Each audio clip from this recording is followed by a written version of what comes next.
bien, je tiens à remercier vivement l'équipe de R de Lille de m'inviter. Je viens toujours avec plaisir.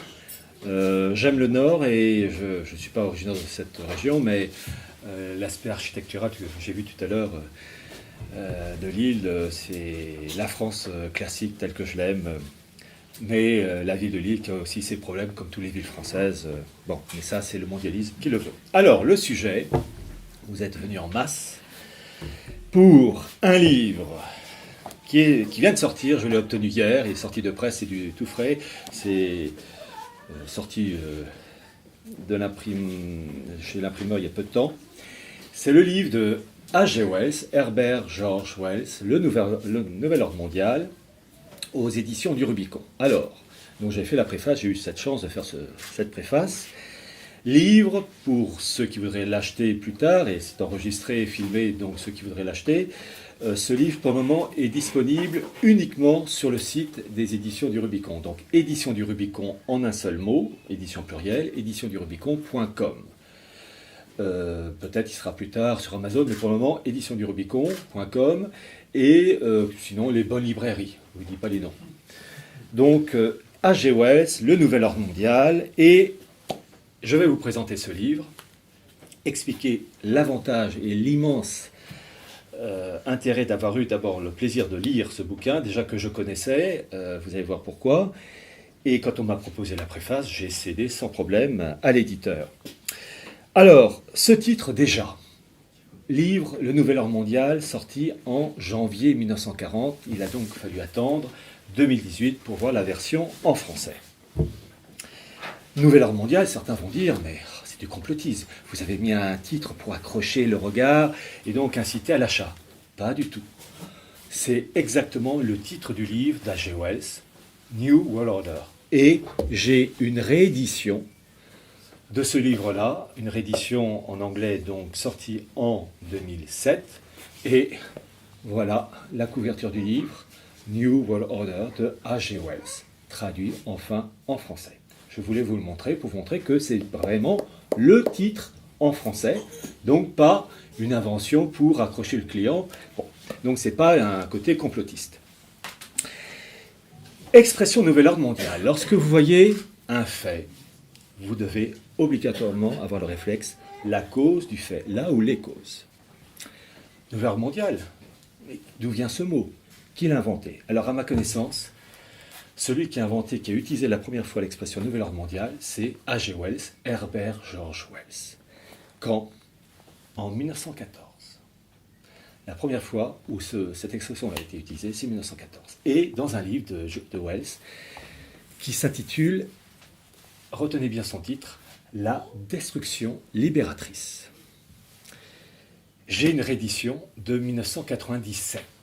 Voilà le livre. Destruction libératrice. Et l'histoire, c'est quoi? Une guerre terrible, épouvantable, qui ravage la Terre. Et les nations, après cette boucherie, décident de créer un État mondial unifié, un nouvel ordre mondial. Et il y a des petites marques jaunes. Je vais vous lire les extraits. C'est déjà page 137 de ce livre, sorti en 1914. Ce fut dans une ambiance légèrement incrédule que démarra la réunion qui devait instaurer le Nouvel Ordre Mondial, 1914. Et vous avez donc tous les projets de l'unité mondiale, je le cite. Il est évident qu'il faut mettre un point final à la guerre. Il est évident que la seule manière d'y parvenir, c'est de placer le monde entier sous un seul et unique gouvernement, 1914. Je continue, une citation de H.G. Wells, qui dit « Gouvernement mondial dit monnaie unique ». Je cite « Le monde entier avait déjà reçu une base monétaire unique et universelle. » Et une des toutes dernières, une avant-dernière citation, « Les premières années de la République mondiale furent le témoin d'une certaine recrudescence de l'aventurisme politique. » Et enfin, « Tout adulte, de l'un ou l'autre sexe, d'un pôle du globe terrestre à l'autre, reçut une voix. Le monde fut divisé en 10 circonscriptions qui votèrent le même jour grâce aux facilités par la poste mondiale. » Aujourd'hui, on dirait poste mondiale, Internet.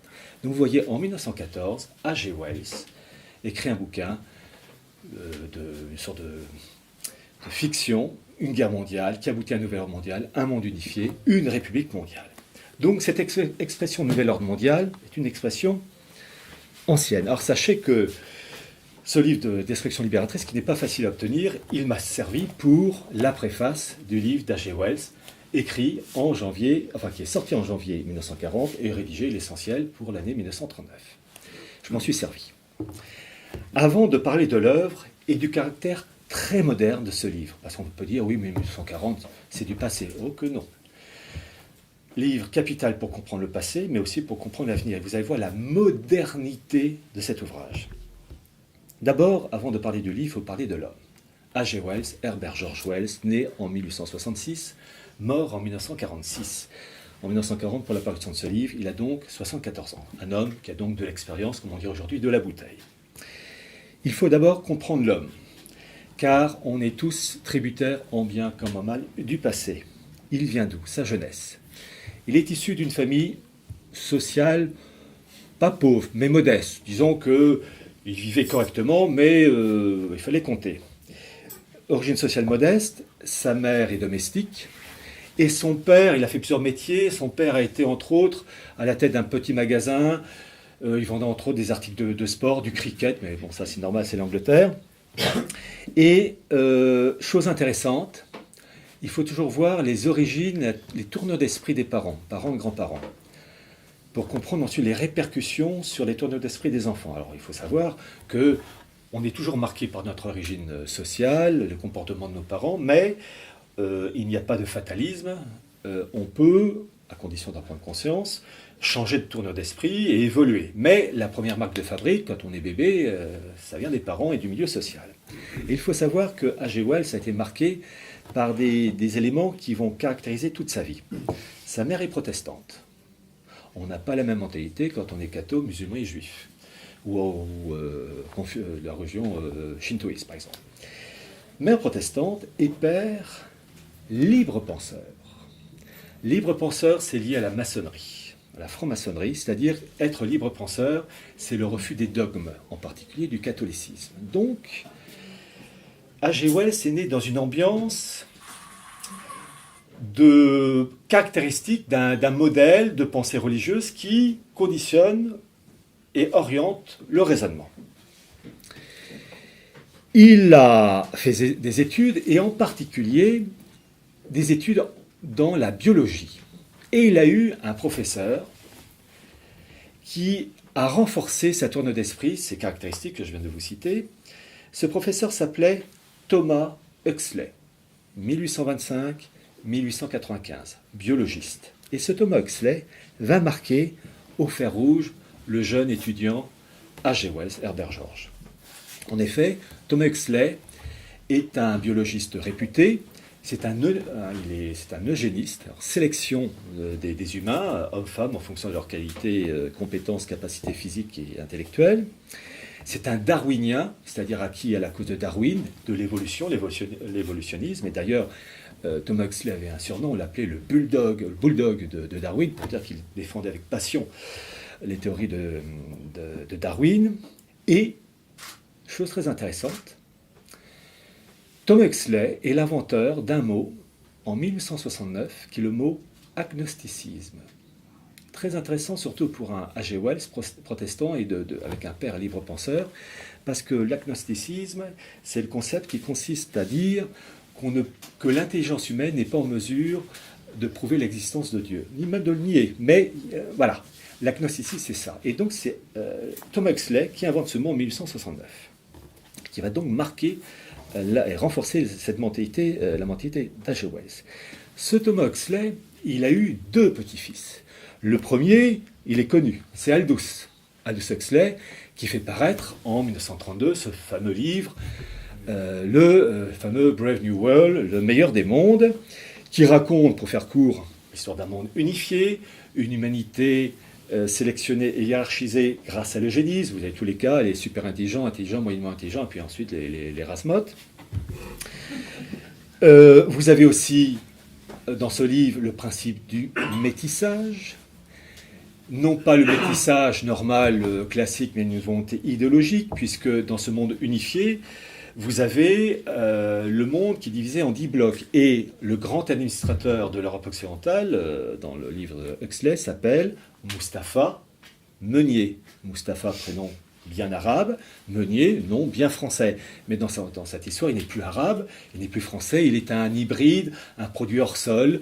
Voilà. Donc cet esprit coupé des racines, coupé des traditions. Bien comprendre ça. Le frère d'Aldous, c'est Julian Huxley. Julian Huxley est lui aussi, comme le grand-père, eugéniste, darwinien, évolutionniste, etc. Et il va être, entre autres, le premier président de l'UNESCO au lendemain de la Seconde Guerre mondiale. Et l'UNESCO, c'est tout ce qui a trait à l'éducation, les droits de l'homme, donc tout ce qui a trait à une tournure d'esprit qui va de pair avec le protestantisme et l'idéologie maçonnique.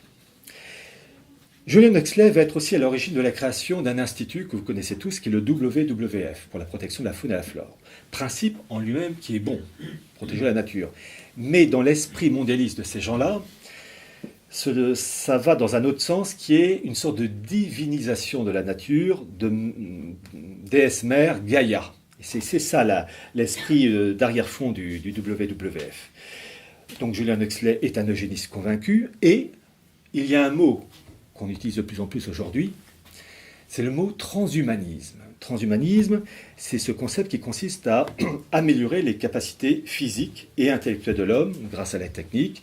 Et puis vous avez ce qu'on appelle les nanotechnologies moléculaires, enfin bref, tout ce que vous voulez. Enfin, ce côté-là, les progrès avec des guillemets, parce que là, c'est pas un progrès, permettent de produire des changements radicaux. Et celui qui a inventé ce mot transhumanisme, eh bien, c'est Julian Huxley. Le mot utilisé dans son livre, et j'ai l'original avec moi, en 1957. Le livre est un peu fatigué. Julian Huxley, New Bottles for New Wine. Voilà le bouquin. Et c'est carrément le titre du premier chapitre de son livre. C'est le titre, Transhumanisme. Alors la caméra est là, je place pour ceux qui veulent voir. Est-ce qu'on voit le titre, Transhumanisme, en haut? Oui. Toc. Est-ce que c'est vu? Non, D'accord. Mais en tout cas, ça se verra. Bon. Et donc cet ouvrage, ce livre sorti en 1957, on voit le mot transhumanisme. Et il termine ce premier chapitre par « Je crois au transhumanisme ». Alors j'ai lu, il y a très peu de temps de ça, que Julian Huxley aurait utilisé cette expression transhumanisme, enfin ce mot transhumanisme, dans une publication scientifique en 1951. Et donc ensuite utilisé dans ce livre en 57.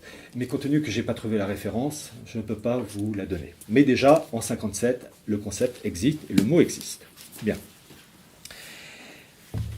Alors, vous voyez l'environnement de Wells, ses origines, l'influence d'un professeur, Thomas Huxley, qui lui-même va,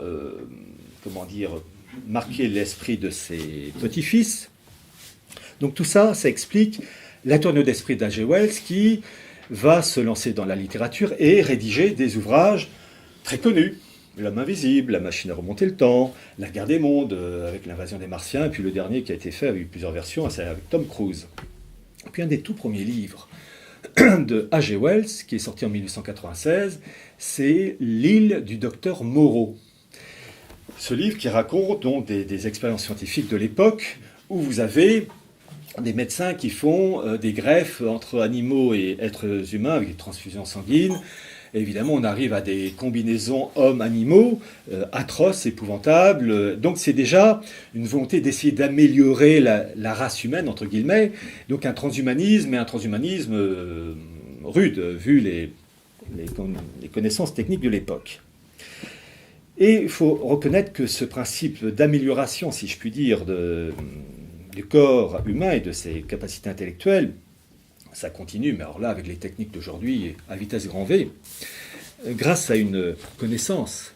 Il y a peu de temps de ça, j'ai eu ce document, sorti dans la revue scientifique britannique très célèbre Nature, le 23 mai 2018. L'expérience a été faite à l'université Rockefeller de New York. Il y a toujours des endroits bien précis. Le titre, et après je tournerai pour vous montrer, le titre c'est « Des scientifiques ont créé un embryon hybride mi-humain, mi-poulet ». Je vous lis les premières lignes. Un groupe de scientifiques américains pourrait bien être à l'origine de découvertes médicales aussi majeures que sujettes à controverse. Dans une étude menée par Ali Brivanlou, biologiste à l'université Rockefeller de New York, et publiée dans la revue scientifique Nature le 23 mai 2018, on apprend que lui et ses collègues ont réussi à mélanger des cellules humaines artificielles à des embryons de poulet.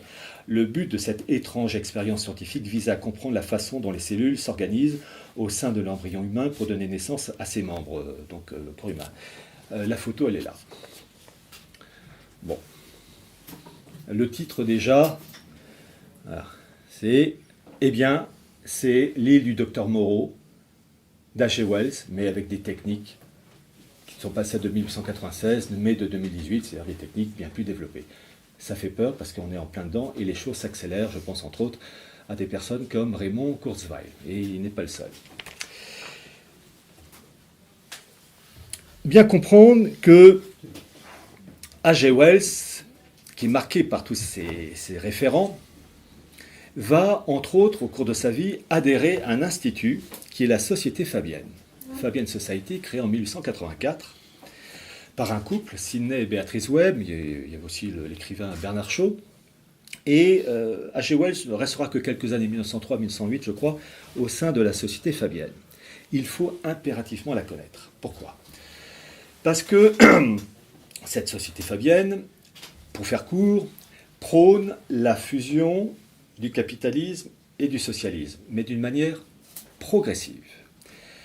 La finalité, c'est un État mondial. La finalité, c'est un mélange des populations. La finalité, c'est un métissage.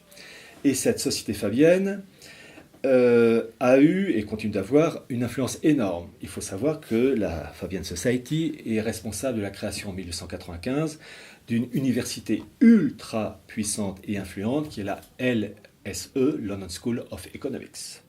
Extrêmement puissante. Et la Société Fabienne est à l'origine, en 1900, de la création d'un parti politique anglais, le Labour, le Parti socialiste anglais. Donc, rien que ça, ça vous montre la force et l'influence de cet institut, qui aussi, et c'est dans le livre de H.G. Wells, Nouvel Ordre Mondial aux éditions du Rubicon, aux éditions du Rubicon.com, pour ceux qui voudraient la voir sur le site, le premier logo de la Société Fabienne, qui est dans le livre, c'est un loup recouvert d'une peau d'agneau. Mais, et si on était un minimum psychologue, ils se sont dit, c'est pas très fut-fut, c'est quand même révélateur d'une certaine tournure d'esprit. Depuis, ils ont changé, c'est une tortue. Voilà. Mais révélateur, un loup recouvert d'une peau d'agneau. Car dans cette volonté de la Société Fabienne, et c'est toute leur habileté, ils veulent le nouvel ordre mondial, mais progressivement par étapes. En fait, il se réfère en particulier à un personnage antique, l'époque antique romaine, Fabius Cunctator, qui était appelé le temporisateur, qui consistait pour lui à aller par étapes pour obtenir un but. Donc, bien comprendre que c'est bien plus habile, c'est la formule latine festina lente, hâte-toi lentement, d'aller progressivement, faire des pauses, étaler sur des générations, et on habitue psychologiquement la personne à une chose anormale 20 ans avant, mais qui au bout de quelques années est normale, et puis hop, on passe à vitesse supérieure, étalée sur des générations en générations. C'est ce que j'appelle le principe du suppositoire à petite dose. Mais ça marche. Lorsqu'on lit le livre d'H.G. Wells, Nouvel Ordre Mondial, le cadre général est le suivant. Il s'appuie sur 3 points. Pour son Nouvel Ordre Mondial, premier point, il veut un socialisme planifié et dirigé scientifiquement. Deuxième point, il veut que ce monde unifié soit régi par les droits de l'homme. Très important, véritable Magna Carta. Droits de l'homme qui sont une émanation de référents protestants, maçonniques et juifs. Ne voyez pas, je tiens à préciser pour certains, une volonté de ma part de choquer ou d'agacer. Non. Mais il faut savoir qui fait quoi. Je vais vous citer un exemple. Vous avez un secrétaire, le premier secrétaire du Congrès juif mondial, dont j'ai lu ses mémoires, il s'appelait Gerd Rickner, premier secrétaire du Congrès juif mondial, à partir de 1936, qui a écrit ses mémoires avec comme titre « Ne jamais désespérer ». Et son sous-titre, qui est très juste, qui a parfaitement résumé, c'était 60 ans ou 60 années, je ne sais plus, 60 ans au service du judaïsme et des droits de l'homme. Il aurait écrit 60 ans au service du judaïsme et de la Sainte Trinité, là je n'aurais pas compris. Au service des droits de l'homme, là je comprends. Il y a un cousinage de pensée. Et si H.G. Wells se réfère aux droits de l'homme, c'est qu'il y a une raison, et j'en parlerai un peu plus tout à l'heure. Et le troisième point de cet ouvrage de Wells, Nouvel ordre mondial, c'est la primauté donnée à l'éducation qu'il veut, je cite son expression, régénérer et moderniser. Pourquoi ? Eh bien, pour réussir ce monde unifié, il faut que les gens pensent d'une certaine manière, qu'il y ait une cohésion mentale, psychologique. Et ça permet de maintenir en état ce nouvel ordre mondial. Donc, finalement, pour réussir ça, et il le décrit fort bien, il faut une humanité déracinée. Car une population qui est enracinée dans ses traditions linguistiques, culturelles, historiques, religieuses, est une population qui diffère d'une autre population. Donc, pour créer une unité qu'on habite Paris, Lille, Tananarive, Tokyo, un bled paumé en pleine Sibérie ou les îles Malouines en l'Atlantique Sud, il faut avoir la même mentalité, donc être déraciné, si possible parler la même langue, ou en tout cas d'avoir les mêmes réflexes psychologiques et religieux. Et donc il faut un monde déraciné et technocratique. Et vous allez voir la modernité de ce livre avec la situation actuelle, en sachant que Wells n'invente rien. En effet, Wells, quand il a écrit ce livre, et quand on voit tous ses livres, il ne fait que continuer continuer un idéal ancien qui existait depuis très longtemps. Il faut d'abord se rappeler que H.G. Wells est marqué par une lecture, la République de Platon. Cette République de Platon met en valeur l'idée d'une cité idéale, dirigée par des sages, des philosophes. Aujourd'hui, des méchants de langue diraient des initiés. Dans cette société parfaite, la République de Platon, tout est collectivisé. C'est intéressant puisque un des points clés du programme de Wells, c'est un socialisme planifié et dirigé scientifiquement. Dans la République de Platon, la cellule familiale n'existe pas. Les enfants appartiennent à la collectivité. L'eugénisme fonctionne. Malheur à l'enfant mal formé ou difforme. Il dégage. Et dans cette République de Platon, on favorise les mariages, la reproduction entre hommes et femmes, physiquement, intellectuellement, en forme, si je puis dire, qui ont des qualités, donc une forme de sélection raciale pour créer les meilleurs produits. Bon. C'est un esprit païen. Un esprit païen et collectiviste. Mais le christianisme va modifier, l'arrivée du christianisme avec l'incarnation, etc., va modifier radicalement cet état d'esprit. Et à partir de la Renaissance, vous avez, donc XVIe siècle, la Renaissance et le protestantisme avec un retour à l'honneur du paganisme. Des valeurs païennes qui consistent à mettre plutôt l'homme en valeur que le Christ, fils de Dieu incarné, dans la religion catholique. Je ne dis pas que c'est bon, je ne dis pas que c'est mauvais, mais dans le mode d'emploi du système catholique, c'est comme ça que c'est présenté. Et dans cette époque de la Renaissance, où on remet en valeur les auteurs antiques, il y a aussi un retour, une montée en force de principes comme la Kabbale. La Kabbale, ça veut dire la transmission, c'est l'interprétation mystique, ésotérique, du judaïsme, du judaïsme talmudique, qui est un code civil, politique et religieux de la synagogue depuis l'époque du Christ, pour faire court, depuis 2000 ans. Et vous avez eu, entre autres, dans cette Kabbale, une volonté de christianiser la Kabbale et d'admettre l'idée qu'il y avait une Kabbale chrétienne. Et vous avez en particulier, à la fin du XVe siècle, donc on est vraiment à l'aube de la Renaissance, quoique l'Italie ça avait déjà commencé avec Laurent le Magnifique, vous avez par exemple un Pic de la Mirandole, qui en 1487 va sortir un livre, et qui est en contact avec des juifs en particulier, qui va sortir un livre intitulé 900 conclusions, où c'est imprégné de Kabbale chrétienne. C'est un mélange de pensée juive, de réflexion juive, de la mystique juive, en lien avec le christianisme, avec le catholicisme. Ce livre sort en décembre 1486, et en 1487, ce livre est condamné par l'Église, car, je cite, « mettant la magie et la Kabbale au-dessus des évangiles ». C'est-à-dire que dans le catholicisme de l'époque, il ne fallait pas qu'il y ait quelque chose qui prenne le dessus. Donc, cette Kabbale chrétienne dans l'esprit catholique classique, j'entends, à la saint Thomas d'Aquin. Je rappelle que le dépôt de la foi est clos depuis Saint Jean, pour les catholiques traditionnels, j'entends. Eh bien, cette cabale chrétienne n'a pas lieu d'être et elle ne doit pas exister, elle doit être écartée. Et puis un autre élément qui joue aussi, c'est la gnose. La gnose qui veut dire la connaissance, qui est un ensemble de spiritualité, entre autres du monde antique, Mésopotamie, Égypte, qui consiste à partir du principe que l'homme doit pouvoir s'élever par l'initiation, par étapes, vers le divin, par sa propre réflexion. Et donc le XVIe siècle, Renaissance, protestantisme, c'est l'apparition peu à peu d'un christianisme abattardi, d'un catholicisme qui soit bascule pour certaines régions de l'Europe du Nord vers le protestantisme, puisque le protestantisme est plus proche par certains aspects du judaïsme. Par exemple, le prêtre dans le protestantisme n'est plus un prêtre, mais un fonctionnaire, un pasteur, chose qui n'est pas le cas dans le cas du catholicisme. Et donc on assiste à une modification des structures mentales, psychologiques, religieuses à partir du XVIe siècle qui se répercute dans une littérature qui elle-même va peu à peu alimenter des siècles et des siècles de penseurs, et H.G. Wells est un de ces éléments. Je ne vais pas vous citer tous ces ouvrages, mais trois en particulier. Le premier livre, qui véritablement est un ouvrage où se mêle paganisme, influence de la Kabbale, idée de monde unifié, il est sorti en 1516, Thomas More, Utopia. Sachant que Thomas More s'est rendu compte de son erreur et qu'il a changé, tourné kazakh, c'est donc l'époque du roi Henri VIII.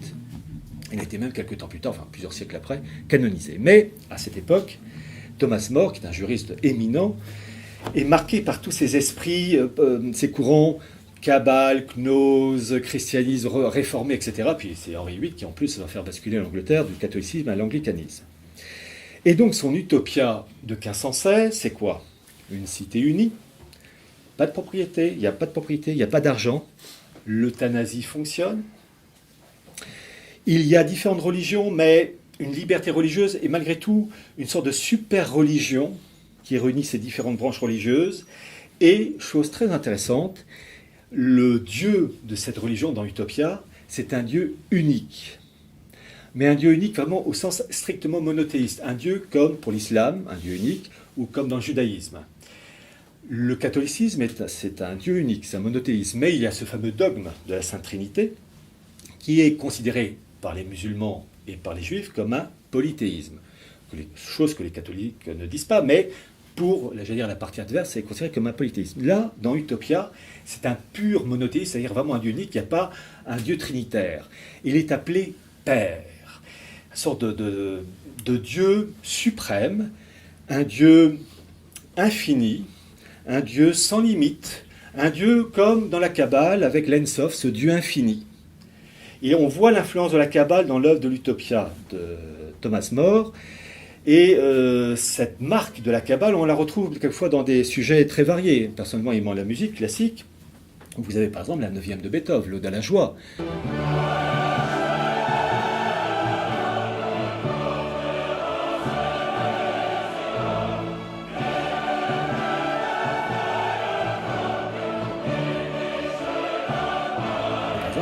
Beethoven, l'Ode à la joie. Et dans l'Ode à la joie, vous avez l'Ode à la joie qui est tirée d'un poème de Schiller, on est en plein XVIIIe siècle, et là c'est l'époque des Lumières.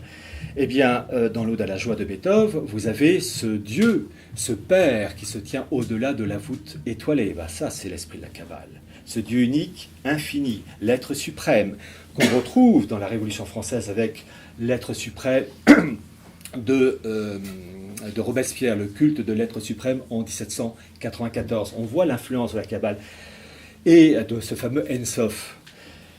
Et on retrouve cette même influence au plus haut sommet, et on peut comprendre d'ailleurs la chute, entre autres, il n'y a pas eu que ça, mais la chute de la monarchie française avec Louis XVI, lorsqu'on lit en particulier les livres de Jean-Christophe Petit-Fils, une biographie en 2 tomes sur Louis XVI, on apprend que son précepteur au jeune Louis XVI, qui s'appelait Lavauguyon, les cours de catéchisme pour le jeune Louis XVI, on ne lui parlait pas de Dieu, on lui parlait de l'être suprême. Donc on utilisait un terme de la Kabbale et non pas un terme catholique.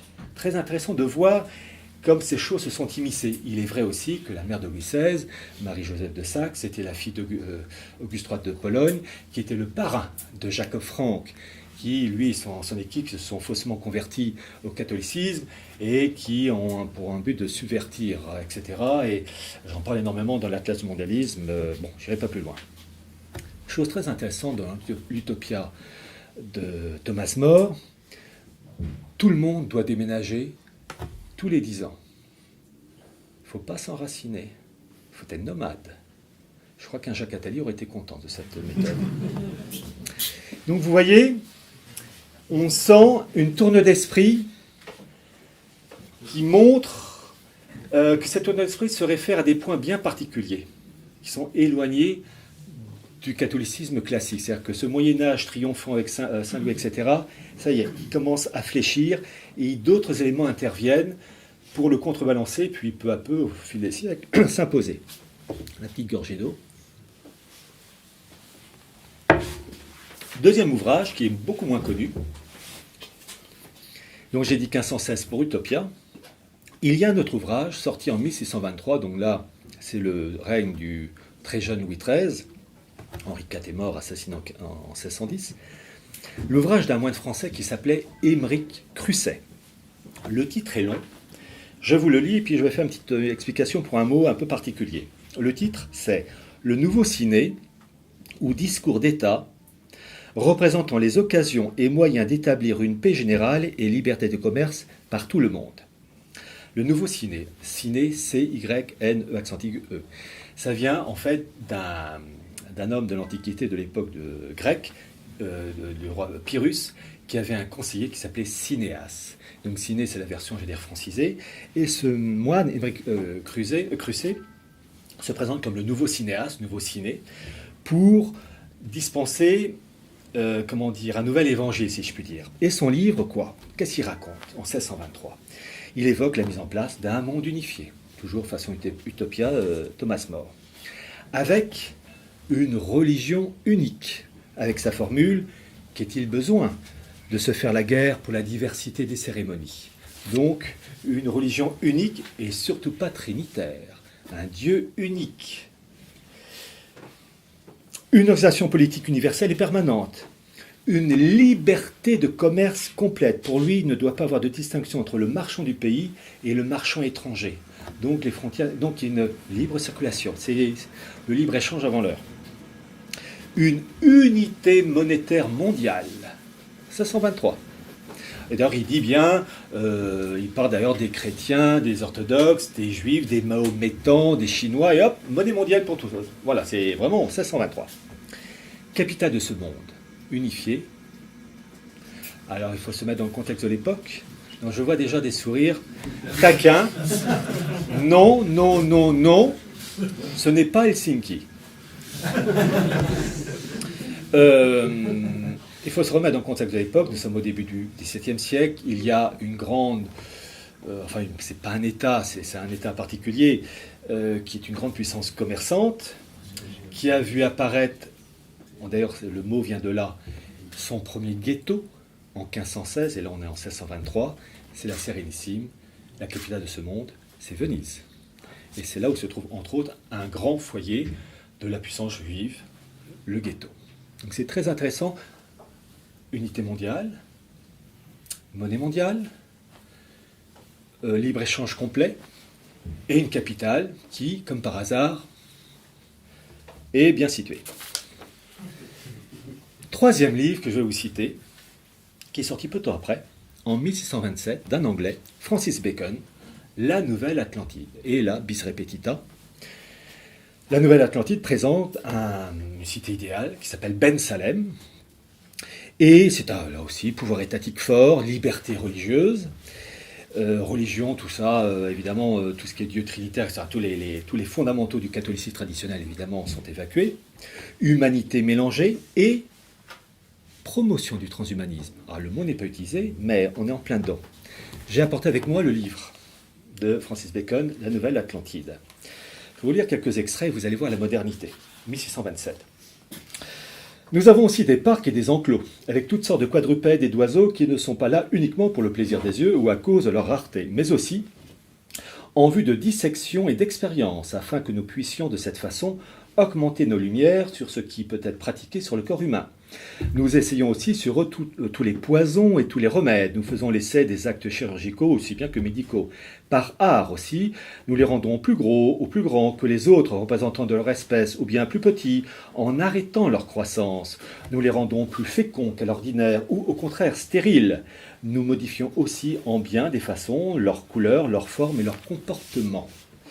Et à la fin de ce livre de Francis Bacon, intitulé Merveilles naturelles, surtout celles qui sont destinées à l'usage humain, il est dit, alors ce sont des petites phrases, presque des slogans: prolonger la vie, rendre à quelques degrés la jeunesse, retarder le vieillissement, guérir des maladies réputées incurables, amoindrir la douleur, des purges plus aisées et moins répugnantes, augmenter la force et l'activité, augmenter la capacité à supporter la torture ou la douleur, transformer le tempérament, l'embonpoint et la maigreur, transformer la stature, transformer les traits, augmenter et élever le cérébral. Alors ça, c'est du transhumanisme, Raymond Kurzweil était ravi. Métamorphose d'un corps dans un autre, fabriquer de nouvelles espèces. Ah ben, c'est ça que je vous... l'hybride poulet... pour ceux qui ont une copine, ne leur dites pas ma poulette, parce qu'il y aura des réflexes tout de suite. Bon. Transplanter une espèce dans une autre, instructions de destruction comme ceux de la guerre et le poison. Écoutez cette phrase très moderne en lisant avec Aldous Huxley. Rendre les esprits joyeux et les mettre dans une bonne disposition. Dans le livre Le meilleur des mondes de Aldous Huxley, vous avez une drogue pour être heureux, et ça s'appelle le soma. Donc, pourquoi je vous raconte tout ça? C'est pour vous montrer que lorsqu'on s'intéresse à un fait, réflexe, la cause ou les causes, et quelquefois il faut remonter très loin, ce qui change, c'est l'évolution technique qui fait que les choses allaient plus lentement. Chose qui s'accélère évidemment en temps d'H.G. Wells. Alors maintenant, en 2018, Internet, tout ce qui est modification génétique, alors là, maintenant, les choses explosent. L'idée perdure, c'est simplement les moyens techniques qui font que les choses maintenant vont très vite. Bien. Donc, bien comprendre que Wells est un maillon, et le énième maillon d'une longue tradition, un continuateur, si je puis dire, d'un idéal ancien où se mêlent paganisme, gnose, kabbale, et rejet du catholicisme traditionnel. Parce que au Moyen-Âge, le catholicisme, il est triomphant. Le règne de Saint-Louis, il s'impose. Bon, surtout l'Europe d'ailleurs. Enfin, l'esprit catholique s'impose. Et s'il a décroché, c'est qu'il y a eu des éléments qui ont favorisé ce dérapage. Et évidemment, Kabbale, Gnose, etc., ça a joué. Il est vrai aussi que des événements comme la Grande Peste de 1347, ça a été un choc, ça a aidé au traumatisme et à des bascules. Il y a une remarque que je vais faire. Il m'est souvent reproché de souligner l'importance du facteur religieux. Je dis souvent que le fond de l'histoire est toujours religieux. Comme si je n'accordais pas ou très peu d'importance aux éléments matériels. Restons français. Nenni. J'accorde beaucoup d'importance aux faits matériels. Simplement, j'associe les deux. Je pense en particulier à une personne pour qui je l'estime, je ne suis pas d'accord sur tout ce qu'il raconte, et en particulier son dernier livre que j'ai lu, le livre de Michel Drac, Voir Macron, où il évoque différents scénarios, et c'est très bien raconté, très bien exposé, et je suis entièrement d'accord avec ce qu'il raconte. Donc on ne peut pas dire que je m'y oppose, et je vous encourage à lire son livre aux éditions Le Retour aux Sources. Mais comme n'importe quel auteur, et un homme de valeur comme Michel Drac, il a ses référents religieux et philosophiques, comme moi j'ai les miens. Simplement, il faut les connaître, il faut d'abord se connaître et comprendre qu'on écrit dans telle ou telle direction. Et lorsqu'il écrit, page 14 de ce livre, « Voir les choses comme elles sont, écarter l'hypothèse de la providence, ne pas s'imaginer que la morale puisse être autre chose qu'une construction sociale. » Eh bien, ça s'appelle le naturalisme, le rejet du surnaturel. Écarter l'hypothèse de la providence, c'est du naturalisme qui est un des trois piliers de la maçonnerie, avec le nominalisme et la primauté de l'homme, qui est une caractéristique du protestantisme, et en arrière-fond du judaïsme. Donc, les référents de Michel Drac sont des référents religieux, j'allais dire vétérotestamentaire, et il construit un raisonnement là-dessus. Mais il faut qu'il admette qu'il y a aussi des référents autres que ces éléments qui peuvent aller dans un autre sens. Mais l'idéal, c'est de connaître tous ces référents, que ce soit protestants, maçonniques, catholiques, etc., juifs, cabales, et de pouvoir comprendre ensuite les conséquences matérielles. Si je m'habille comme ça, c'est que c'est dû à mon origine sociale, une éducation. Je serais venu habillé en Marcel, ben, il y aurait peut-être une autre raison, pour des raisons bien pratiques, pour expliquer ma tenue vestimentaire. Et notre comportement est dû à nos origines sociales, une formation religieuse, philosophique, même si on n'a pas officiellement reçu d'éducation religieuse. Bon. Et donc, dans cette histoire, Michel Drac est marqué par le naturalisme, et cela se remarque entre autres dans cette citation. Et d'ailleurs, je me rappelle, il y a quelques années de ça, d'une longue discussion que j'avais eue avec lui, où il m'avait dit, dans l'Ancien Testament, il y a la loi, dans le Nouveau Testament, il y a l'amour, et bien moi, je suis resté fidèle à la loi. Donc ce sont des référents, dans l'Ancien Testament, des référents juifs. Donc ces éléments religieux structurent sa mentalité. Et on peut rappeler une chose, c'est que la civilisation française, qui est née du baptême de Clovis, sur des principes catholiques, Dieu trinitaire, eh bien, ils ont duré 1300 ans, entre Clovis et Louis XVI. Et que les référents de Michel Drac ne correspondent pas à ces caractéristiques de la civilisation française. À partir de la Révolution française, septembre 1791, avec le député Adrien Duport, les Juifs obtiennent pour la première fois la nationalité française. Donc il faut s'intéresser aux origines profondes de la Révolution française pour expliquer pourquoi il y a eu cette bascule.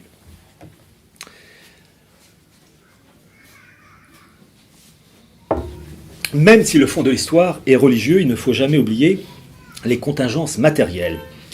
Tout n'est pas linéaire. Les progrès techniques, les accidents de l'histoire, les événements climatiques peuvent accélérer, ralentir, bloquer, dévier des ambitions humaines ou étatiques. Et pour vous montrer que, certes, il faut connaître les référents religieux, mais qu'il faut connaître impérativement les éléments matériels ou climatiques qui modifient le cours de l'histoire. Tout n'est pas programmé. Quand on parle de la théorie du complot, non, la théorie du complot, le complot existe. Et il peut jouer, dans certains cas, un rôle très important. Mais vous avez toujours, parce qu'on est sur Terre et que rien n'est parfait, des éléments qui font dévier dans un sens ou dans un autre. Et je vais vous en citer 3. La Révolution française, si on a une vision purement matérialiste, on peut dire qu'elle a éclaté pour 2 raisons. Les caisses de l'État étaient vides, suite aux guerres de Louis XVI contre l'Angleterre, permettant l'indépendance américaine, et aussi en raison d'une disette profonde qui faisait que le prix du pain avait terriblement augmenté. Donc, caisse de l'État vide, les Français, à cause de cette disette, ne pouvant plus ou beaucoup moins acheter du pain, les gens se révoltent, et Révolution française. Il est vrai que ces éléments ont joué dans la Révolution 89, mais ce serait réducteur. Surtout que, il faut rappeler qu'en 1783, quelques années avant la Révolution française, vous avez eu effectivement un volcan islandais, le volcan Laki, éruption violente qui a duré des mois, les poussières qui se sont répandues dans l'atmosphère, dans le sud de l'Europe, enfin vers l'Europe, et donc ça a changé un climat, donc mauvaise récolte, donc moins de pain pour les Français. Imaginez ce volcan, pas d'éruption, eh bien bonne récolte, pas de disette, le pain qui n'augmente pas, et là on peut dire que peut-être qu'il n'y aurait pas eu de révolution française, les Français mangeant plus facilement leur faim. Donc quelquefois il y a des événements, l'éruption d'un volcan qui modifie. Ben, ça, ce sont les impondérables. Donc il y a bien comprendre que le complotisme, il y a certains cas où il peut exister, puis il y a des cas, c'est la vie. Bon. Mais si on a une vision purement matérialiste des choses, et qu'on dit que la Révolution française a éclaté parce que les caisses de l'État étaient vides, et que les gens, à cause des mauvaises récoltes, du froid, etc., avaient faim, mais la Révolution française elle aurait dû éclater en 1709, à la fin du règne de Louis XIV, avec la guerre de succession d'Espagne. En effet, janvier-février 1709, vous avez eu un froid sibérien. D'abord, les caisses de l'État étaient vides, on est en pleine guerre, mais un froid sibérien. Il a fait moins 25 à peu près. À Paris, la Seine, c'était du caillou. Les glaçons flottaient dans le port de Marseille. Un plus belle la vie, c'était en anorak. Bon. Eh bien, l'historien Emmanuel Ladurie estime que pour une population de 20 millions d'habitants, il y a eu 600 000 morts. Ils sont morts de faim, de froid, de maladie. Donc, 1709, caisse de l'État vide, manque de céréales, manque de pain. Ah, Révolution française. Ah non, il n'y a rien eu. Donc il doit y avoir d'autres éléments qui interviennent. La Révolution française, elle aurait dû éclater en 1692-1793, toujours sous le règne de Louis XIV, durant la guerre d'Augsbourg. Fin l'année novembre-décembre 1692, un froid sibérien. Printemps-été 1693, printemps-été pourri. Donc ceux qui déjà avaient été détruits par le froid va pourrir, ceux qui avaient survécu, Cheptel en particulier, et surtout les céréales, pourrissent avec le printemps et l'été pluvieux.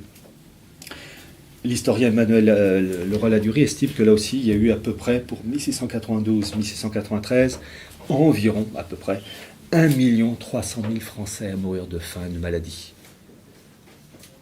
Il aurait dû avoir la Révolution française, puisque c'est uniquement matériel. Non, il n'y a pas que ça. En fait, la Révolution française, il y a des éléments matériels qu'il faut impérativement connaître, mais aussi des référents religieux et philosophiques. Et il y a des moments dans l'histoire où il y a une convergence de différents éléments, une alchimie, et là, ça pète. Et 1789 a réuni ces éléments. 1789, c'est la rupture d'un principe politique et religieux qui perdurait depuis Clovis.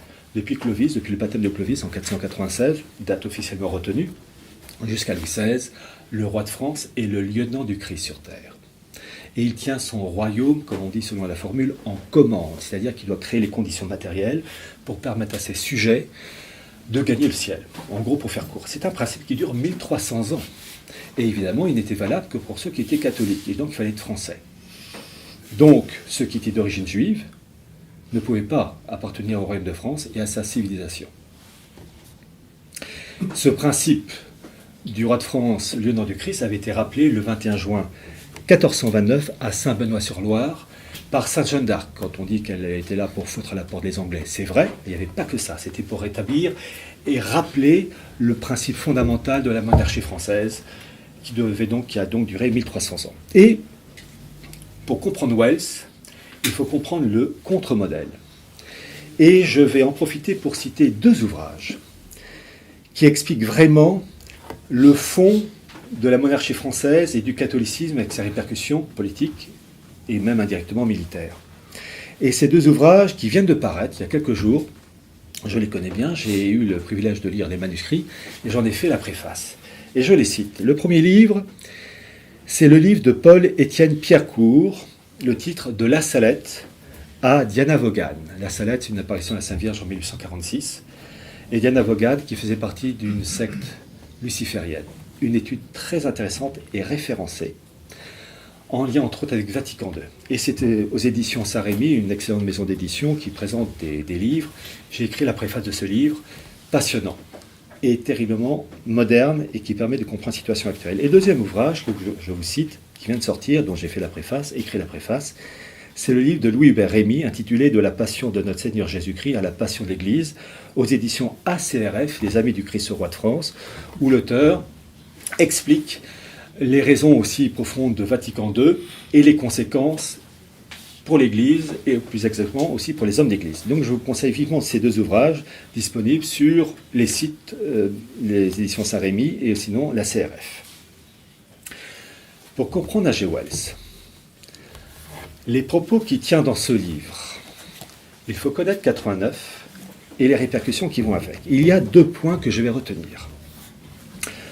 Le premier élément, c'est 89 avec ses conséquences spirituelles et politiques. Et un deuxième élément, les relations du monde occidental en 1940, et les années qui précèdent 40, avec la Russie soviétique de Staline. Et vous allez voir que ce que raconte A.G. Wells dans ce bouquin, c'est une modernité qui correspond à notre époque et vous allez comprendre pourquoi. Je vais faire une citation de Wells. Vous savez, on parle de la technocratie bruxelloise, la technocratie qui nous envahit. Écoutez bien, c'est donc le livre Le Nouvel Ordre mondial. Je cite Wells. Nous pouvons anticiper une rapide transformation de la face du monde au fur et à mesure que sa population est distribuée et redistribuée selon les aléas des besoins changeants de la production économique. Nous pouvons anticiper une rapide transformation de la face du monde au fur et à mesure que sa population est distribuée et redistribuée selon les aléas des besoins changeants de la production économique. C'est-à-dire qu'en fait, vous avez la porte ouverte au déplacement de population, surtout dans un monde unifié, qu'on balance à tous les coins de la planète en fonction des aléas de la production, des intérêts économiques, du grand capital, pour parler comme les communistes. Donc on a une vision purement technocratique dans le livre d'H.G. Wells, le Nouvel Ordre mondial. Mais ces principes technocratiques, on les retrouve aujourd'hui, avec la volonté de créer des blocs régionaux, continentaux, l'Union européenne, l'Union africaine, l'UNASUR pour l'Amérique du Sud, l'Union économique eurasienne lancée en 2011 par Vladimir Poutine, qui, je le précise, et j'ai mis la référence dans la préface, qu'il veut supranational, en toutes lettres. Lorsque vous avez les fameuses eurorégions en Europe, ce sont des créations purement artificielles, au minimum de 2 régions, de part et d'autre d'une frontière, Alsace-Pays de Bade. Eh bien, ce sont des entités territoriales purement technocratiques qui émergent de tout ce qui est tradition, parce que dans l'esprit mondialiste, il faut éradiquer tout ce qui est tradition, culture, en France, tout ce qui est vieille France. Je vois la place de Lille avec son charme, mais dans l'esprit mondialiste, un bon cube de béton avec du verre, c'est tellement mieux que de montrer une façade avec du bois ciselé, avec l'artisan qui fait ça avec amour. Ben, quelle horreur pour un mondialiste, il faut du verre et de l'acier. Bon. Donc bien comprendre que l'esprit mondialiste, technocratique, Wells l'annonce dans ce bouquin, et tout ce qu'on voit aujourd'hui va dans ces directions où, finalement, on appelle des immigrés, parce qu'indirectement, c'est un appel à l'immigration.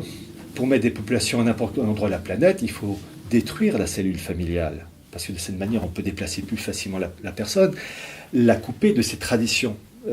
Ses traditions culturelles, etc. Parce que quelqu'un quittera plus facilement son pays, si son pays, il s'en moque. Un Français ira plus facilement habiter en Australie, en Éthiopie, si son pays, sauf raison bien particulière, des contraintes bien particulières, mais on émigre plus facilement en dehors de contraintes bien particulières, si son pays n'a pas d'intérêt et d'accroche particulière. Mais cet esprit mondialiste et technocratique développé par Wells, il n'invente rien. Rappelez-vous, mon livre Atlas du mondialisme que vous avez tous acheté dans cette salle. Rappelez-vous sur la couverture du livre. Je présente la France en département en carré. La France en damier en 1789. Esprit technocratique, la personne habite Brest, Lille, Tourcoing, Clermont-Ferrand, Strasbourg, Perpignan, tous pareils, tous gérés de la même manière. Un homme indifférencié. C'est un esprit technocratique. Puis ensuite, pour des raisons d'ordre pratique, ils ont un peu arrondi les carrés pour en faire des départements actuels.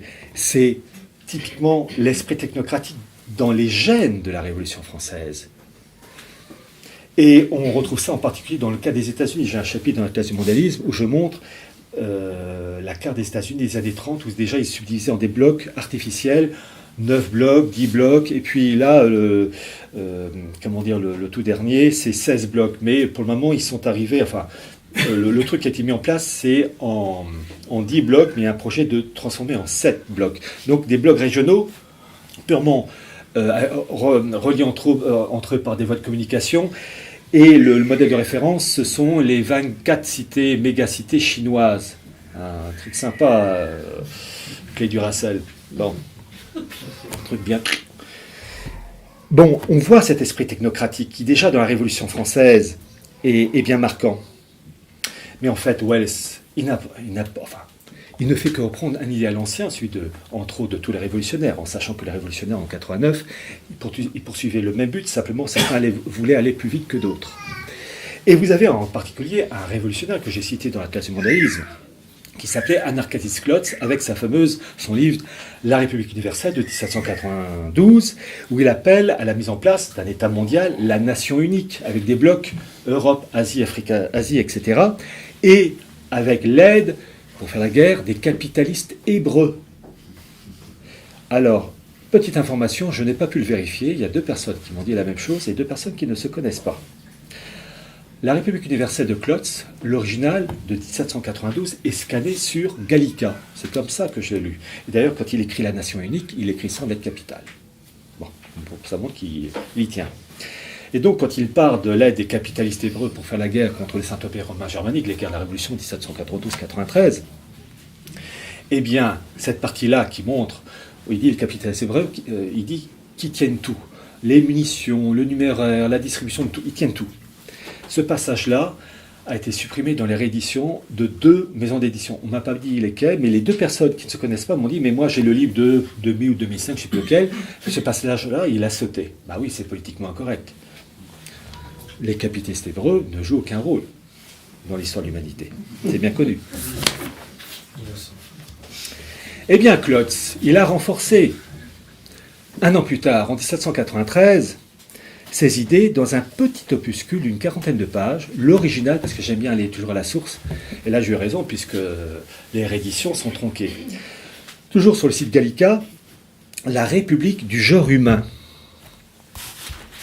Et, page 8, rappelez-vous, je vous ai dit que H.G. Wells, parmi un des 3 points, c'est la mise en place des droits de l'homme, un véritable Magna Carta pour gérer le monde. Que dit Klotz? Je le cite. Les droits de l'homme, 30 secondes. Rappelez-vous la carte de la France en 1789, en damier, en carré, technocratique, clé du Racel. Les droits de l'homme seront en exercice sur un globe, divisé politiquement en 1000 cases départementales. C'est-à-dire que ce qui veut pour la France en carré doit technocratiquement être identique à l'échelle planétaire. Donc un globe divisé politiquement en 1000 cases départementales. Donc vous voyez cet esprit technocratique qu'un Wells défend dans ce livre. La citation que je vous ai faite, une population distribuée et redistribuée, c'est bien technocratique. Donc pour vous montrer que la vérole est ancienne. Et la Révolution française a dans son essence, en plus de cet aspect technocratique, et je rappelle que Napoléon Ier, le génie militaire de Napoléon, ça a été de répondre les principes de 89 partout en Europe, et ensuite l'Europe colonisant l'Afrique, l'Asie, eh bien ces principes révolutionnaires, ils se sont répandus à l'échelle planétaire, donc ça fait plein de petits, plein d'aliens. Bon. Eh bien, dans la Révolution française, vous avez déjà la mise à l'honneur de l'immigration. Que dit Klotz? L'étranger, expression barbare dont nous commençons à rougir. Nous voyons à Paris, à Londres, à Madrid, à Amsterdam, plaider sa cause d'un Persan, d'un Indien, d'un Chinois, d'un Péruvien, d'un Turc, d'un Cafre, c'est le mot pour dire noir, d'un Arménien. On discute en Europe les intérêts des habitants des antipodes, et l'on doutera si une assemblée représentative des 2 hémisphères peut exister pour le bonheur permanent de l'humanité. Je ne connais de barrière naturelle qu'entre la terre et le firmament. Donc vous avez déjà cette idée de population mélangée. Mais à l'époque, les populations françaises, italiennes, espagnoles, etc., étaient profondément enracinées. D'ailleurs, en France, on ne parlait pas français, mis à part le bassin parisien, etc. Donc faire venir des populations extra-européennes, d'abord il fallait des moyens matériels, bon, d'accord, il y a eu l'esclavage, ça c'est pas un titre de gloire, mais les faire venir dans des territoires où il y avait une forte identité culturelle, ça coinçait. Mais le fait de détruire la cellule familiale, le fait de détruire les traditions, non pas régionales, mais provinciales, tout ça, ça crée un homme peu à peu indifférencié. Donc, qu'il soit blond, brun, un teint clair, un teint foncé, les yeux bridés, c'est un être humain sur 2 pattes, c'est bon. Donc cette idée d'immigration est déjà dans les gènes de la Révolution française, de population mélangée, de population déracinée. Il y a un autre élément aussi qui est dans les gènes de la République française, enfin de la Révolution française, et dont on subit là à plein régime. C'est la destruction de la cellule familiale. Aujourd'hui, avec ce qui se passe actuellement à Lille, on en sait quelque chose, mais tout ce qui est LGBT, PMA et compagnie, c'est destruction de la cellule familiale. Mais la première cellule familiale qui a été détruite durant la Révolution française, et d'ailleurs, on l'appelait le père de la nation, c'est le roi de France et Marie-Antoinette. Et comment? Le petit Louis XVII, qui avait 6-7 ans, devant ses parents et devant sa mère en particulier, il faut se mettre qu'il y a des mères de famille dans cette salle, comprenant la souffrance de cette femme, qui voyait son fils, Louis XVII, qu'on faisait boire, pour bien l'enivrer, pour lui faire sortir des ordures, enfin des mots orduriers et des mots pas jolis à prononcer dans la bouche d'un enfant. Puis ensuite le faire signer un papier disant qu'il avait couché avec sa mère. Et lorsqu'au tribunal révolutionnaire, les révolutionnaires ont sorti le papier signé de la main du petit Louis XVII, ivre-mort, il disait en gros qu'il avait couché avec sa mère. Marie-Antoinette a bondi d'un coup et a dit « j'en appelle à toutes les mères ». Et les femmes révolutionnaires, ce qu'on appelait à l'époque les poissardes, et elles leur restait encore un minimum de dignité. Et elles se sont levées, on dit « ah oui, ça c'est inadmissible, pas possible, Marie-Antoinette ne peut pas faire ça ». Et le tribunal révolutionnaire a été obligé de retirer cette calomnie. Donc bien comprendre, dans la Révolution française, vous avez déjà cette vision technocratique, cette vision de population mélangée et destruction de la famille. Sous-entendu, tant qu'on n'aura pas détruit ce socle-là, on aura toujours les conséquences négatives. Tant qu'on ne règle pas la cause du problème, on ne règle rien.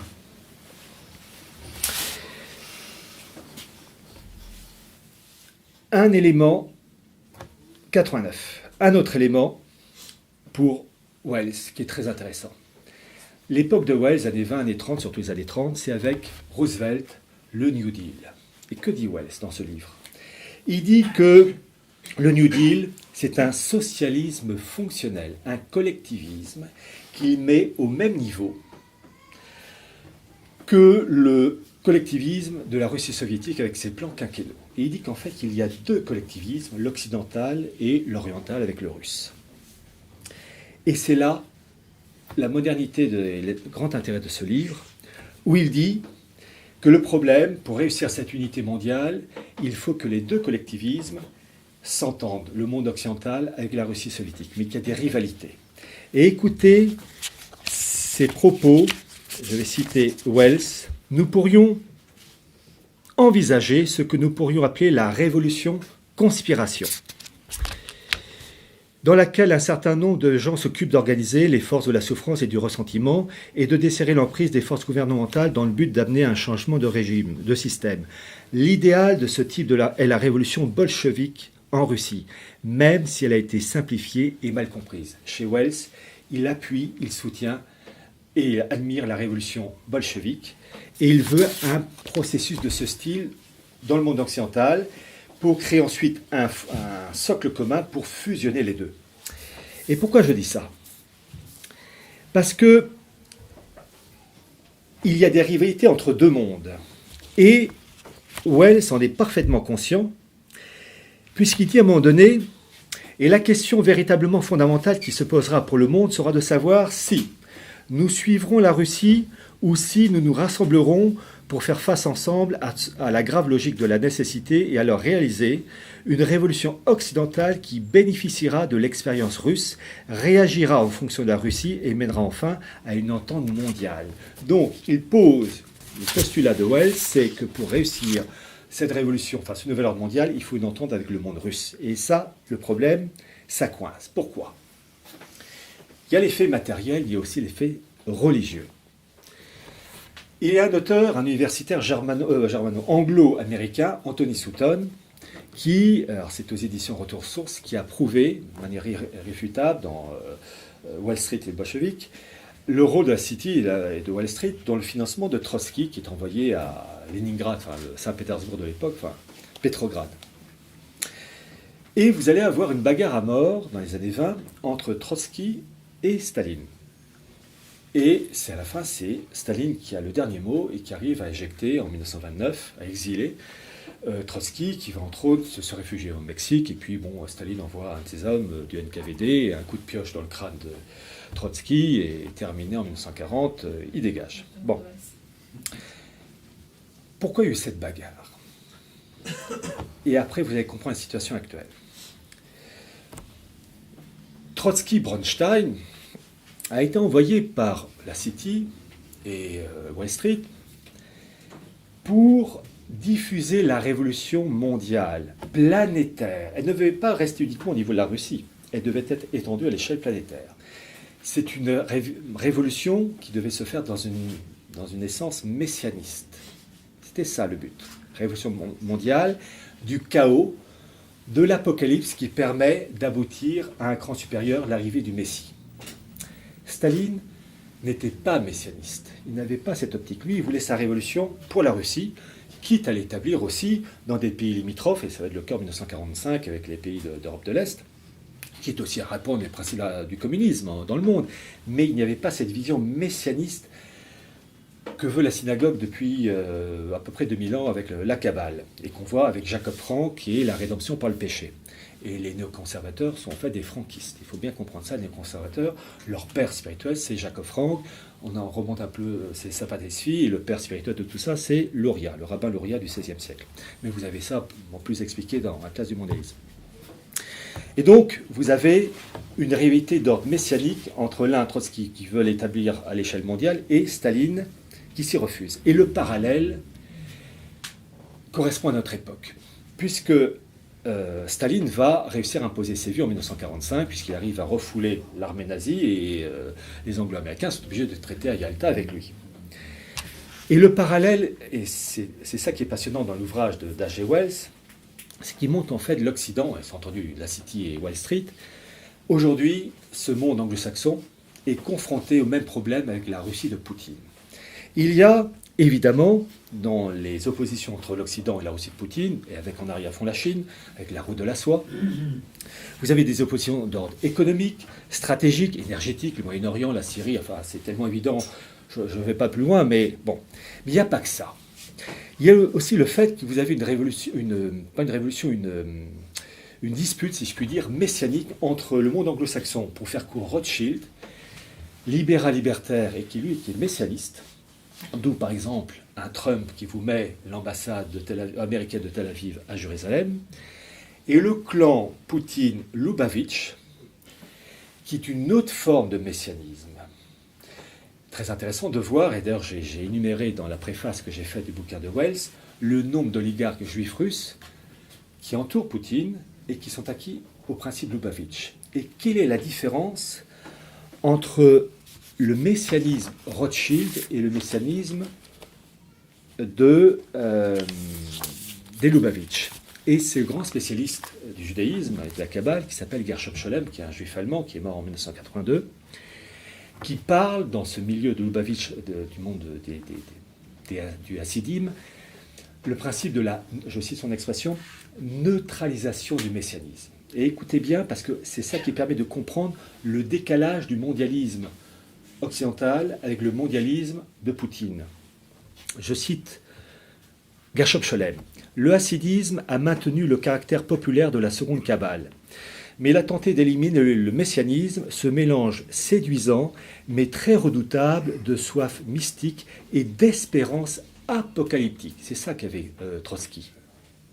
Une révolution mondiale apocalyptique, chose que ne voulait pas Staline. Et d'espérance apocalyptique. On devrait donc peut-être parler plutôt d'une neutralisation du messianisme. J'espère que je ne serai pas mal compris en parlant ainsi. Je ne veux pas du tout insinuer que l'espérance messianique et la croyance en la rédemption ont disparu dans le cœur des Hassidim. Ce serait absolument faux.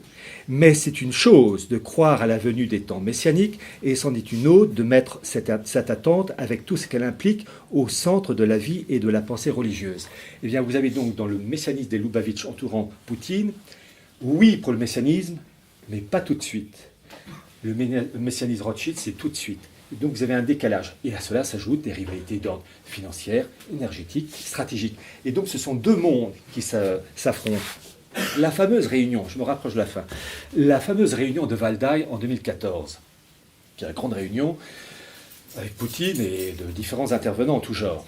En 2014, dans son discours de 2014, Poutine rend hommage en toutes lettres, vous pouvez voir son discours sur YouTube, au nouvel ordre mondial qu'il prononce. Il ajoute, il est pour le nouvel ordre mondial, politique, économique, juridique, avec une ONU modernisée, des unions régionales, car ça fait penser à Klotz, avec ses blocs régionaux, pareil, et une répartition équitable des intérêts. Et en face, le milieu Rothschild anglo-saxon, lui, il veut le mondialisme unilatéraliste, c'est-à-dire un monde qui ne soit pas multipolaire, où ils veulent tout le gâteau, et un messianisme immédiat. La réunion de Valdai, en 2017, octobre 2017, eh bien, je peux vous dire, bon, Poutine a redit à peu près les mêmes choses, mais Poutine a fait du H.G. Wells. Et vous, là aussi, vous pouvez vérifier dans la vidéo de 2017. Je reprends le livre « La destruction libératrice » qui m'a servi, de H.G. Wells, sorti en 1914, qui m'a servi pour, entre autres, pour la préface de son livre Le Nouvel Ordre Mondial de 1940. Destruction libératrice, c'est l'expression maçonnique Ordo ab chaos. Et dans ce bouquin, donc, je vous le rappelle, guerre mondiale, qui aboutit à la mise en place d'un nouvel ordre mondial, mais il faut partir d'un moment de souffrance, et de la souffrance, hop, on passe à une étape supérieure pour un nouvel ordre mondial. Au fond de la salle où avait lieu donc cette réunion, vous avez un slogan en russe et en anglais. Le slogan de la réunion de Valdai, présidée par Poutine, en 2017, c'était « La destruction créatrice. » Deux points. Est-ce qu'un nouvel ordre mondial émergera des conflits actuels? Point d'interrogation. C'est exactement dans l'esprit d'H.G. Wells.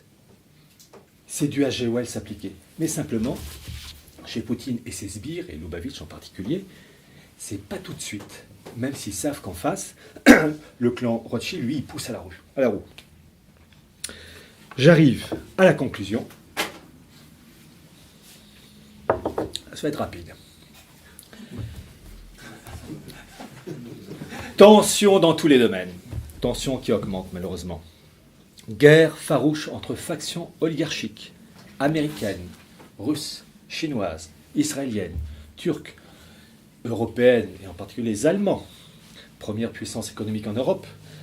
Les anglo-saxons ont toujours accepté que l'Allemagne s'occupe de l'Europe à condition que le monde germanique soit soumis au monde anglo-saxon. Que les Allemands soient le sergent-chef et les anglo-saxons le supérieur. Et là, il y a des choses qui coincent dans la répartition des intérêts. Bref, nous voyons une montée du populisme en Europe, terme utilisé de manière méprisante par nos élites. Populisme, c'est quoi? C'est tout simplement le peuple qui a le droit de ne pas être content parce qu'il a faim, parce que les conditions sont de plus en plus difficiles. Et donc, on peut avoir ce côté optimiste où on sent que les gens se réveillent. Pourquoi? Parce que les difficultés de la vie sont tellement importantes qu'à la fin, l'instinct de survie se réveille. Mais le problème, c'est que le système, il est pervers, tordu. Regardez la Grèce avec Tsipras. Apparemment, c'était un rebelle. Le rebelle est rentré dans le rang. Nous avons l'Italie, mouvement populiste. On peut espérer quelque chose, ne pas oublier une chose, que le fameux mouvement 5 étoiles. D'ailleurs, j'avais fait un article dans mon livre, La chronique du mondialisme. À sa fondation, a eu comme soutien un certain Enrico Sassoon, grand industriel et financier, travaillant pour le MEDEF, l'équivalent du MEDEF italien, et travaillant main dans la main avec la chambre de commerce américano-italienne. Donc un 5 étoiles avec en arrière-fond Wall Street. Bon, j'espère que... soyons prudents. Donc, ce qui fait plaisir, c'est qu'on voit, ça se réveille partout, mais le système va essayer de récupérer et de canaliser pour éviter la casse. Donc, il y a quand même une forme d'optimisme, mais en même temps un optimisme prudent.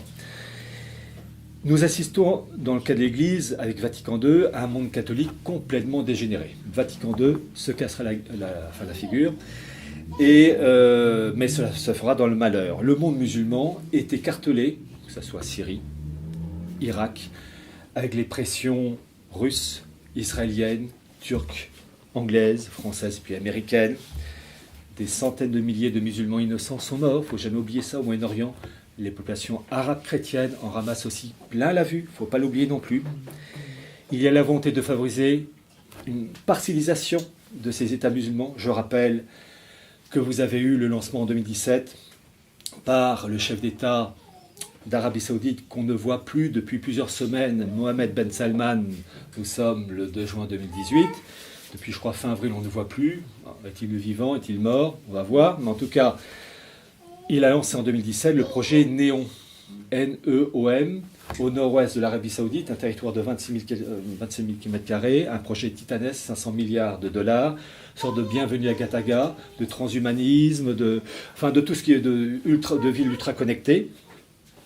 Petite remarque, cette entité artificielle territoriale de 26 000 km² se trouve comme par hasard donc au nord-ouest de l'Arabie Saoudite, dans la zone du Grand Israël. Là, c'est intéressant à savoir. Et que son patron depuis 2017 est un américain qui s'appelle Klaus Kleinfeld, qui est entre autres un des anciens présidents de Siemens et qui est membre du comité directeur du Bilderberg.